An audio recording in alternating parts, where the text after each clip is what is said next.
37 साल की मंजू काले रंग की औरत थी। जायदाद के लालच में आकर रामू ने मंजू से शादी कर ली और जब वह गर्भवती हुई तो रामू ने माँ से कहा कि मैं मंजू को तलाक देकर दूसरी शादी करूंगा। तो माँ ने हंसते हुए कहा, जाओ बेटा कर लो, हमारा मतलब तो पूरा हो चुका है। रामू ने मंजू को तलाक के पेपर दिए तो वह पैरों में गिर गई और बोली, हमारे बच्चे का क्या होगा। लेकिन रामू ने उसे पकड़कर बाहर निकाल दिया। मंजू ने बाहर निकलते ही उसे एक वीडियो भेजी तो वह पागलों की तरह भागा। क्योंकि रामू, क्या तुम्हें शर्म नहीं आती? मुझ जैसी काली औरत के साथ घूमते फिरते और शॉपिंग करते हुए। आज पड़ोस के लोग आस पड़ोस के लोग, मोहल्ले वाले, रिश्तेदार सब हमें देखकर तरह तरह की बातें करते हैं। सब कहते हैं कि मैं तुम्हारे साथ बिल्कुल भी अच्छी नहीं लगती। मगर तुम्हें मुझ में ऐसा क्या नजर आता है कि तुम हर समय मेरे प्यार का दम भरते रहते हो और पागलों की तरह मुझसे प्यार करते हो। मंजू रामू के सामने उदास सूरत बनाए यह सब बातें कह रही थी। मंजू की बात सुनकर रामू मुस्कुरा दिया और उसके दोनों हाथ थाम लिए। उसने नरमी से कहा कि करने दो ना, दुनिया वाले जो भी बातें करते हैं, दुनिया का काम ही बातें करना है। वह किसी भी हाल में खुश नहीं होते, इसलिए लोगों की बातों पर ध्यान ना दिया करो। तुम मुझे अच्छी लगती हो और यही बात मेरे लिए काफी है। रामू के सादा से जवाब पर मंजू मुस्कुरा दी थी। उसके दिल को ढांढस बंधी थी कि चलो दुनिया वाले जो भी बातें कर रहे हैं, मगर रामू का प्रेम और अपनापन सच्चा है। वह उसे बिना किसी स्वार्थ और मतलब के प्यार करता है। जरूर आने वाली जिंदगी वह बहुत खूबसूरत होगी, वरना वह तो प्यार के लिए तरसती हुई एक औरत थी जिसे कभी किसी ने प्यार की नजर से देखा तक नहीं था। लाखों की तरफ प्रेम भरी नजरों से देखते हुए वह अपने भाग्य पर नाज करने लगी थी और ईश्वर से प्रार्थना करने लगी कि भगवान हर लड़की का भाग्य ऐसा ही बनाए जैसे आज उसका था। मंजू काले रंग की 37 साल की औरत थी। कुछ उम्र ज्यादा होने और कुछ रंग काला होने की वजह से उसकी कहीं शादी नहीं हो सकी थी। तभी किसी ने उसे पसंद ही नहीं किया था। उम्र बढ़ती गई और वह 37 साल की उम्र को पहुंच गई। तब उसने शादी की उम्मीद छोड़ दी और अपने खानदानी बिजनेस संभालने लगी। दिन रात काम में व्यस्त रहती, मगर दिल के किसी कोने में तन्हाई ने डेरा डाल रखा था। इन्हीं दिनों उसकी जिंदगी में रामू आया। रामू उसके दफ्तर का एक मामूली सा कर्मचारी एम्प्लॉय था, मगर उसकी जिंदगी में आते ही मंजू को जिंदगी खूबसूरत लगने लगी। चारों तरफ फूल खिले हुए नजर आने लगे। दफ्तर की फाइलें भी उसे रंगीन लगने लगी और काम का बोझ हल्का महसूस होने लगा। धीरे धीरे वह रामू के प्रेम में बुरी तरह गिरफ्तार होने लगी। रामू हद से ज्यादा सुंदर, हैंडसम था। उसकी मुस्कुराहट में एक अजीब सी कशिश थी जो मंजू को अपनी तरफ खींचती चली आती थी। मंजू उसे अपने ऑफिस में प्रमोशन पर प्रमोशन देती जा रही थी। हर 3-4 महीने बाद ही उसकी तरक्की हो जाती थी। रामू बहुत खुश था और वह यह बात अच्छी तरह समझ चुका था कि मंजू उसे पसंद करती है। इसी वजह से उसे बार बार प्रमोशन मिल रहा है। हालांकि उसका काम ऑफिस के बहुत सारे कर्मचारियों के मुकाबले में कम होता था। बाकी कर्मचारी भी यह बात जानते थे, मगर मंजू की मेहरबानियों को देखते हुए सब चुप थे। सबको यही लगता था कि शायद रामू मंजू का कोई रिश्तेदार है, इसी वजह से मंजू उसे बार बार आगे बढ़ा रही है। दोनों की उम्रों में काफी ज्यादा फर्क था। रामू की उम्र 26 साल थी, जबकि मंजू 37 साल की हो चुकी थी। इसके बावजूद मंजू का व्यवहार बहुत सरल और चरित्र शीशे की तरह साफ था, इसलिए किसी ने भी इनके बारे में कोई गलत बात जुबान पर ना लाई। रामू क्योंकि इस बात को भांप चुका था कि मंजू उसे पसंद करने लगी है, इसलिए उसने भी इस चीज का फायदा उठाना शुरू कर दिया। वह अक्सर परेशान सूरत बनाकर बैठ जाता। मंजू जो हर समय उसे नोट करती रहती थी, फौरन पूछ लेती कि क्या बात है। तब वह अपने घर का कोई ना कोई रोना धोना डाल देता। कभी कहता कि उधार की जरूरत है, कभी कहता कि मेरी माँ बीमार है और मुझे पैसों की जरूरत है। मंजू उसकी बातें सुनती और बिना किसी सवाल के उसे पैसे दे देती। वह रामू के प्यार में पूरी तरह पागल होती जा रही थी। उसे यह समझ नहीं आ रहा था कि रामू ने उसे सिर्फ पैसे निकालने का एक जरिया बना लिया है। मंजू के दिल में रामू के लिए निश्चल सरल प्रेम था। वह उसके भविष्य के सपने देखती थी। उसे लगता था कि शायद समय के साथ साथ रामू भी शादी पर राजी हो जाएगा। वह उम्र के फर्क को अनदेखा करके सिर्फ अपनी भावनाओं को सच मान बैठी थी।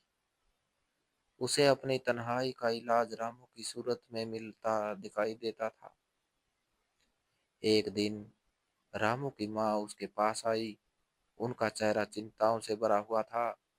उन्होंने बताया कि बारिश का मौसम आ चुका है और घर की छतें टपकने लगी है। घर की मरम्मत करवाने के लिए अच्छे खासे पैसे चाहिए। उन्होंने कहा कि कहीं से उधार ले लो या तनख्वाह एडवांस में ले लो, मैं घर का खर्च जैसे तैसे करके चला लूंगी। मगर घर की मरम्मत बहुत जरूरी हो गई है। रामू ने माँ की बात सुनी तो मुस्कुरा दिया। उसने संतुष्टि से कहा कि आप चिंता ही ना करें, पैसों का इंतजाम तो ऐसे हो जाएगा जैसे चुटकी बजाना। माँ ने आश्चर्य से उसकी तरफ देखा, मगर कुछ ना बोली। वह जानती थी कि रामू अब पहले जैसा मजबूर नहीं रहा। उसी शाम रामू ऑफिस में मंजू के कमरे में गया। उसके चेहरे पर वही उदासी छाई थी। मंजू ने उसे देखते ही दिल में परेशानी महसूस की। उसने नरमी से पूछा कि क्या हुआ, आज फिर परेशान लग रही हो। रामू ने गहरी सांस ली और घर की हालात बताने लगा। मंजू उसकी बातें सुनती रही। उसकी आंखों में हमदर्दी और प्यार दोनों झलक रहे थे। उसने फौरन कहा कि तुम चिंता ना करो, जितना पैसा चाहिए मैं इंतजाम कर दूंगी। घर की मरम्मत भी हो जाएगी और तुम्हारी परेशानी भी खत्म हो जाएगी। रामू ने दिल ही दिल में मुस्कुराकर उसकी तरफ देखा। उसके लिए सब एक खेल बन चुका था। वह जानता था कि मंजू उसके लिए कुछ भी कर सकती है, जबकि मंजू यह समझ बैठी थी कि वह किसी का सहारा बन रही है और शायद इसी बहाने उसे सच्चा प्यार मिल जाएगा। जब रामू ऑफिस से निकलने लगा तो मंजू ने उसे लाखों रुपए का चेक पकड़ा दिया। उसने प्यार से कहा कि यह पैसे अपने साथ ले जाओ और अपने घर की जरूरी मरम्मत करवा लो। मैं तुम्हें 4 दिन की छुट्टी भी दे रही हूँ, मगर 4 दिन के बाद हाजिरी ना हुई तो स्वीकार नहीं होगी। रामू ने वह चेक खुशी से पकड़ लिया। उसके दिल में खुशी के लड्डू फूट रहे थे। वह बाहरी तौर पर गंभीर बना रहा, मगर अंदर ही अंदर खुद को कामयाब समझ रहा था। ऑफिस से निकलते ही वह सीधा बैंक गया। वहां से उसने सारे पैसे निकलवा लिए और शाम तक घर पहुंच गया। घर आकर उसने पैसे लाकर माँ के सामने रख दिए। इतने सारे नोट देखकर माँ की आंखें खुली की खुली रह गई। वह जानती थी कि रामू एक बड़ी कंपनी में नौकरी करता है, उसकी तरक्की पर तरक्की हो रही है, मगर इतनी जल्दी इतनी बड़ी रकम का इंतजाम हो जाएगा, यह उन्होंने कभी सोचा भी नहीं था। माँ के दिल में खुशी के साथ साथ कई आशंकाएं भी जाग उठी। वह दुनिया के उतार चढ़ाव देख चुकी थी। उन्हें फौरन महसूस हो गया कि दाल में कुछ काला है। उन्होंने पैसों की तरफ दोबारा देखा और फिर रामू की तरफ ध्यान से देखने लगी। उन्होंने कठोर स्वर में कहा कि यह पैसे कहाँ से आए हैं? इतने लाखों रुपए का इंतजाम तुमने अचानक कैसे कर लिया? कहीं किसी गलत काम में तो शामिल नहीं हो गई? उनके स्वर में खुशी भी थी, मगर उससे ज्यादा माँ का डर बोल रहा था। रामू ने माँ की बात सुनकर मुस्कुराकर उनकी तरफ देखा। उसे लगा माँ बेवजह परेशान हो रही। वह उन्हें एक सीधी सादी औरत समझता था, मगर उसे अंदाजा नहीं था कि समय और हालात ने माँ को भी बहुत कुछ दिखा दिया है। वह अब इतनी बोली नहीं रही थी जितना रामू समझता था।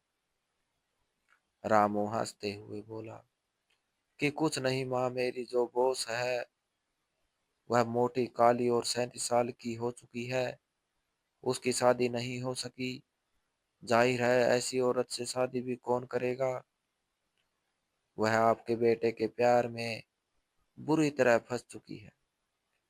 इसीलिए उसने पैसों का चेक मेरे हाथ में पकड़ा दिया।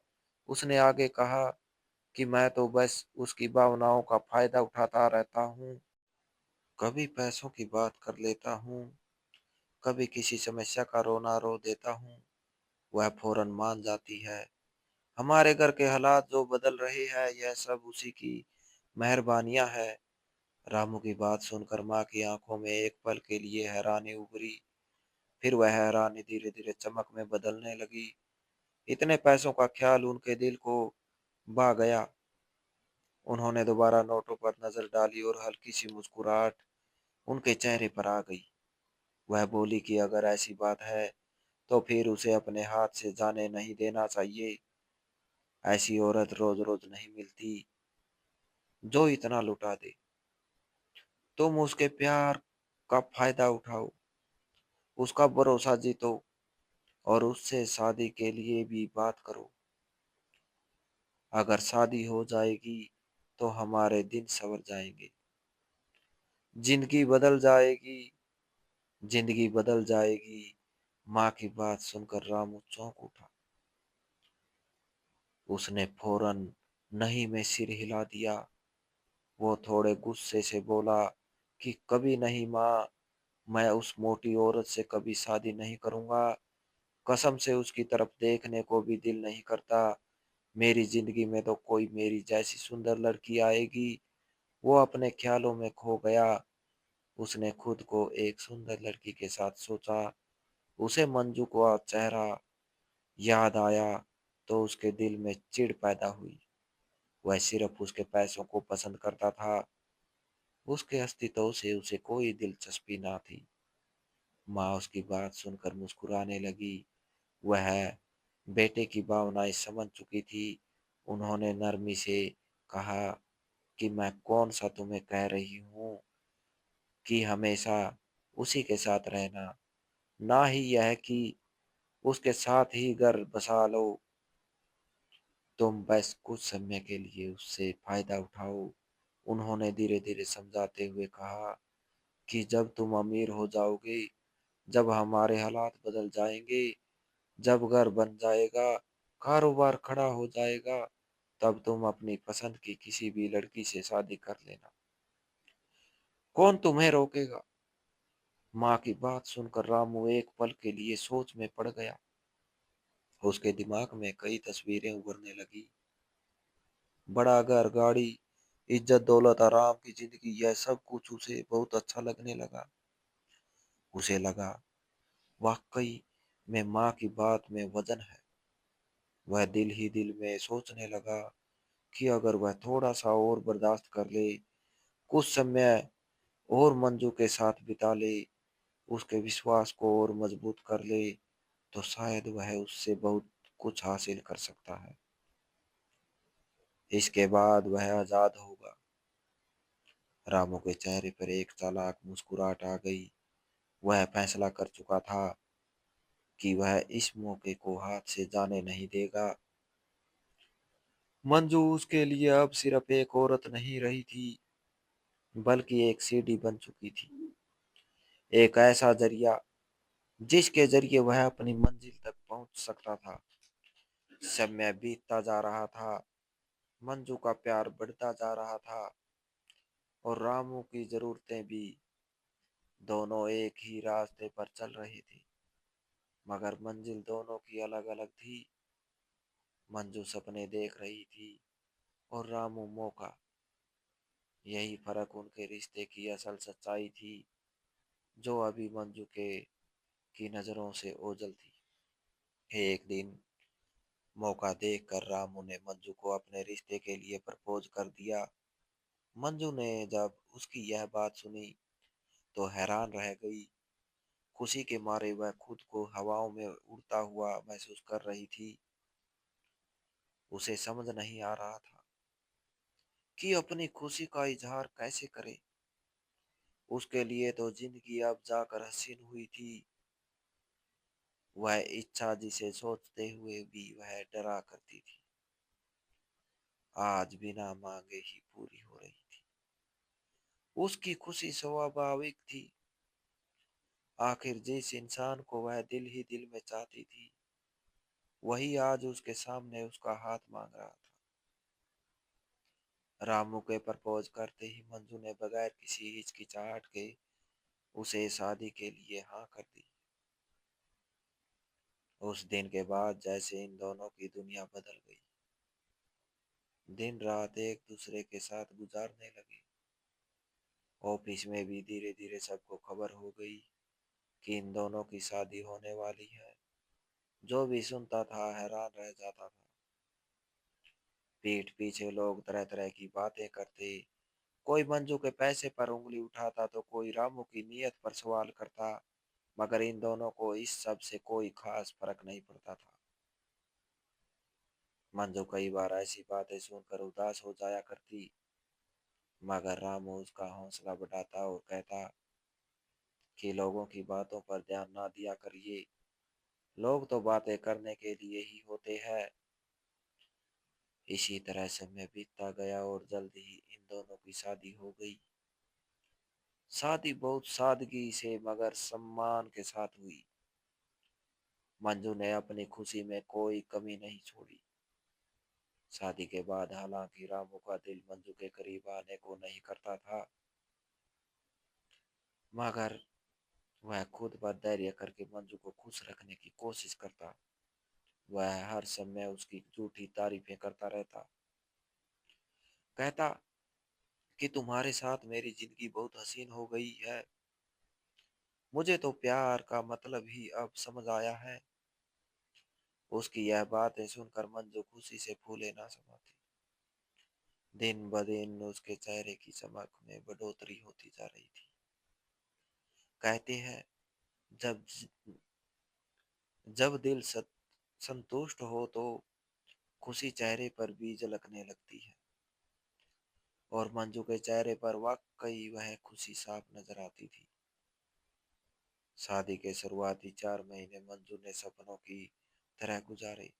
हर तरफ खुशियां ही खुशियां थी। कभी कभी वह खुद से ही डर जाती थी कि कहीं उसकी खुशियों को उसकी अपनी ही नजर ना लग जाए।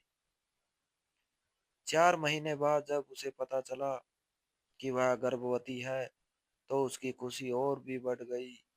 वह इतनी खुश थी कि खुद को संभाल नहीं पा रही थी। कई बार उसकी आंखों में खुशी के आंसू आ जाते। वह दिल ही दिल में भगवान का धन्यवाद करती कि उसने उसे हर सुख दे दिया है। इसके बाद मंजू रामू को अपने बड़े और आलीशान घर में ले आई। इसके अलावा उसने शादी के उपहार के तौर पर रामू को 2-3 और कीमती घर भी दिए थे। रामू की माँ भी अब पूरी संपन्नता के साथ जिंदगी गुजार रही थी। मंजू ने ना सिर्फ रामू को अपने दिल में जगह दी थी, बल्कि अपने सारे कारोबारी मामलों का मालिक भी उसे बना दिया था। जब से वह गर्भवती हुई थी, उसने ऑफिस के सारे अधिकार भी रामू के हवाले कर दिए और खुद घर पर आराम करने लगी। मंजू के भरोसे का फायदा उठाते हुए रामू ने धीरे धीरे उसे जायदाद के पेपर पर सिग्नेचर करवाने शुरू कर दिए। मंजू अंधे विश्वास में बगैर कुछ पढ़े हर पेपर पर साइन कर देती। उसे अपने पति पर पूरा विश्वास था। उसे क्या खबर थी कि यही विश्वास उसकी जिंदगी की सबसे बड़ी कमजोरी बन जाएगा। डिलीवरी में अभी कुछ ही दिन बाकी थे कि रामू के दिल में मंजू के लिए भारी नफरत से ने लेना शुरू कर दिया। प्रेगनेंसी की वजह से मंजू का शरीर बदल चुका था। उसका पेट बड़ा हो गया था, चेहरे पर थकान साफ थी। रामू को वह बदसूरत लगने लगी थी। वह उसे देखकर उलझन महसूस करता। एक दिन उसने अपनी माँ से साफ साफ कह दिया कि वह दूसरी शादी करना चाहता है। माँ ने ठहाका लगाया और कहा, हाँ, हमारा मतलब तो पूरा हो चुका है, अब बेशक तुम दूसरी शादी कर लो। रामू ने मंजू को तलाक के पेपर्स दिए तो वह पैरों में गिर गई और बोली, हमारे बच्चे का क्या होगा? लेकिन रामू ने उसे पकड़कर बाहर निकाल दिया। तो मंजू ने बाहर निकलते ही उसे एक वीडियो भेजी। मंजू ने साफ कह दिया था कि वह रामू के दिए गए तलाक डिवोर्स के पेपर्स पर कभी साइन नहीं करेगी। इन दोनों का तलाक नहीं हुआ, लेकिन वह खुद को छुपा लेगी और यहाँ से हमेशा के लिए दूर चली जाएगी। वह रामू से अपनी जायदाद वापस नहीं लेगी, क्योंकि इतनी जायदाद के बदले रामू ने उसे कुछ दिन उसके सपनों की पूर्णता दी थी। वह उसे बहुत प्यार करती है और इसी प्यार की निशानी के सहारे अपनी पूरी जिंदगी गुजार लेगी। इसके बाद मैसेज खत्म हो चुका था और रामू जैसे खाली हाथ बैठा रह गया। वह पागलों की तरह बाहर भागा ताकि मंजू को वापस ला सके, मगर मंजू कहीं नहीं थी। वह दीवानों की तरह मंजू को ढूंढने लगा। अपने प्यार का एहसास रामू को अब हुआ था, मगर अब उसके हिस्से में सिर्फ पछतावा आना था। मंजू कहीं नहीं मिली थी। तलाक के पेपर्स लेने के बाद मंजू अपने एक रिश्तेदार के यहाँ चली गई थी। उस रिश्तेदार ने मंजू के अपने यहाँ रुकने और उसके बच्चे के जन्म को गुप्त रखा। मंजू का बेटा जब कुछ महीने का हुआ तो वह खामोशी से उसे लेकर विदेश शिफ्ट हो गई और वही अपनी जिंदगी बिताने लगी, यह जाने बगैर कि अब रामू को उसके प्यार की सच्चाई का एहसास हो चुका है और वह पागलों की तरह उसे ढूंढता फिर रहा है। सब में रहते इंसान के प्यार की कदर कर ले और प्यार से वंचित लोगों की भावनाओं को और ठेस ना पहुंचाए। तो दोस्तों, इस कहानी को लेकर आपकी क्या राय है? कमेंट बॉक्स में कमेंट करके ज़रूर बताएं। और अगर आपको हमारी आज की कहानी अच्छी लगी हो तो प्लीज़ इसे लाइक ज़रूर करें। अगर आपने अभी तक हमारे एसके की जुबानी 2.0 चैनल को सब्सक्राइब नहीं किया तो ज़रूर कर लीजिए। तो मिलते हैं ऐसी ही एक और मोटिवेशनल कहानी के साथ। Thanks for watching.